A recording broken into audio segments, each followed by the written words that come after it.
Unfortunately, but welcome once again to our new video, where we pay tribute to the celebrities who pass away on a daily basis. We feel sorrow for those who leave us every day, but it is our duty. If you also want to join us in honoring these celebrities, please watch this full video in their respect so that together we can pay our tributes to them. Number 1. Nicole Croisille. She was a French actress and singer who featured in 24 films from 1961 to 2005 and released multiple music albums beginning in 1961. She performed a solo piece titled Today It's You, and also collaborated with Pierre Biroux on several duet tracks. In France, Nicole Croisille pursued her career in dance, taking part in the Josephine Baker Revue and performing in productions of The Bourgeois Gentleman. In 1960, she showcased her talents in acting, singing, and dancing at the Three Donkeys Theater in A Column at 5, a satirical performance created by Jean Yan. The show humorously spoofed Pierre Lazareff's well-known television program 5 Columns on the front page. She appeared alongside Jean Marais in the avant-garde musical comedy The Poor Apprentice, which ended its run after just a month. In 1961, she worked as an assistant choreographer for Feast Day at the Olympia, a stage show directed by Bruno the Cook and Jacques Tati to mark the release of the first color version of the film Feast Day. During this period, she also performed as an amateur singer in the jazz cellars of Saint-Germain-des-Prés. She began attracting public attention in the early 1960s with the release of her debut recordings. Among her early performances were a rendition of Ray Charles's Hallelujah, I Love Her So, and a version of We the Lovers, the song that won the Eurovision Song Contest, originally presented by Jean-Claude Pascal for Luxembourg. She was born 1936 and died today, June 4th. She was 88 years, due to from cancer. Number 2. Pietro Ghislandi. He was an Italian actor who first gained public recognition as a ventriloquist. In 1986, he reached the finals of Fantastico 7, a popular Rai Uno television show, performing alongside his puppet, Sergio. In 1985, he served as a stand-in for Renato Pozzetto in the film My Brother Has Arrived. Shortly afterward, he landed a minor role in Grandi Magazzini and went on to appear in numerous television commercials. He appeared in several notable films, including The Rubber Wall by Marco Risi, the mythical ones, Colpo Gobbo a Milano by Carlo Vanzina, I Wonder, and Porzis directed by Renzo Martinelli. In more recent years, he was cast by Leonardo Pieraccioni in some of his hit films, such as The Prince and the Pirate, Suddenly Paradise, and I Love You in All the Languages of the World. Pietro Ghislandi became widely recognized as Italy's only prominent ventriloquist. His comedic style was distinctive, imaginative, and unconventional, setting him apart from the typical norms of television cabaret humor. He brought the comic opera Rita to the stage, performing alongside the orchestra of the Donizetti Conservatory under the direction of Roberto Fertini. In 2019, he took on all the roles in Stravinsky's Histoire du Soldat during a touring production with the orchestra of the Musicians of the Theater, conducted by Paolo Belloli. He was born 1957 and died today, June 4th. He was 68 years, died after a long illness. Number 3. Philippe Labro. He was a French writer, journalist, and filmmaker who contributed to major media outlets such as RTL, Paris Match, TF1, and Antenne 2. In 1986, he was awarded the Intralli Prize for his autobiographical work, The Foreign Student. In 1958, he began working as a reporter for the women's magazine Marie France, where Louis Pauwels brought him on board to write in-depth monthly profiles.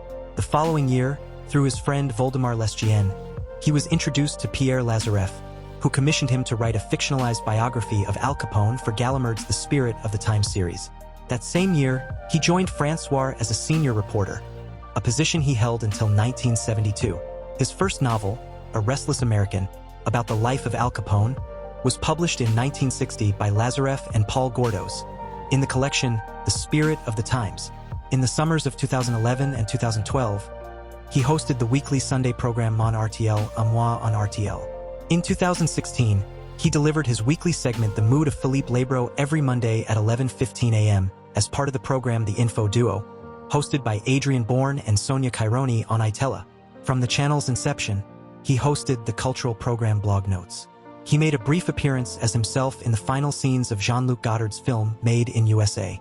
In 1966, he directed his first short film, Du de Marie du Bois et Françoise Dorleek, and went on to create his first feature-length film, Tout Put a River, in 1969. He was born 1936 and died today, June 4th. He was 88 years, due to cancer. Number 4. Jonathan Joss. He was an American actor and musician with Native American heritage, widely recognized for voicing John Redcorn in King of the Hill and portraying Chief Ken Hot-8 in Parks and Recreation. In 1994, he took part in an episode of Walker, Texas Ranger. Following the passing of original voice actor Victor Aaron in 1996, he stepped into the role of John Redcorn in King of the Hill, contributing his voice to the character for over a decade, from season 2 onward. He also became familiar to audiences through his portrayal of Chief Ken Hot-8 in multiple episodes of Parks and Recreation. Outside of acting, Joss was also active as a musician and performed with a group called the Red Corn Band, named after his character in King of the Hill. His real-life musical talent eventually influenced the show's writers, who later created the fictional band Big Mountain Fudge Cake, fronted by his character in the series. Joss also pursued music, performing with a group called the Red Corn Band, named in homage to the animated character he voiced in King of the Hill. He was born 1965 and died June 1st. He was 59 years. Number 5.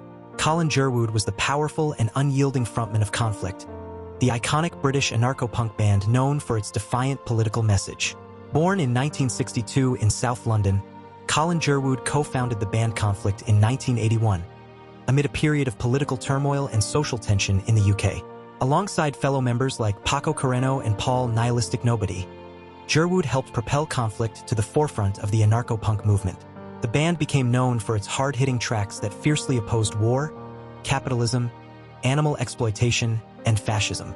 Conflict's initial releases, such as the 1982 EP The House That Man Built and the 1983 album It's Time to See Who's Who, quickly attracted a dedicated fanbase. The group gained recognition not only for their powerful music but also for their uncompromising activism. Jerwood consistently embraced confrontation, both during live performances and through his writing, using lyrics and liner notes as urgent calls for change. He died June 2, 2025. He was 63 years, died following a short illness. Number 6. Ilselil Larsen. She was an actress from Denmark who took part in 16 films spanning from 1940 to 1958, during a celebrated era in Danish filmmaking history. Ilselil is best remembered for her role as Leni Rosner, a Jewish girl escaping Vienna during World War II, in the well-regarded Danish film Det Gælder os alle, 1949.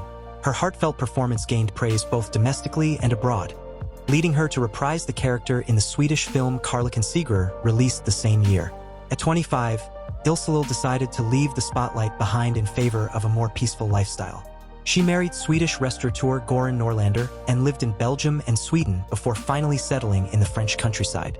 In her later years, she embraced the roles of schoolteacher and cultural hostess, where her kindness and elegance continued to leave a lasting impression. She was born 1934 and died June 1st. She was 90 years.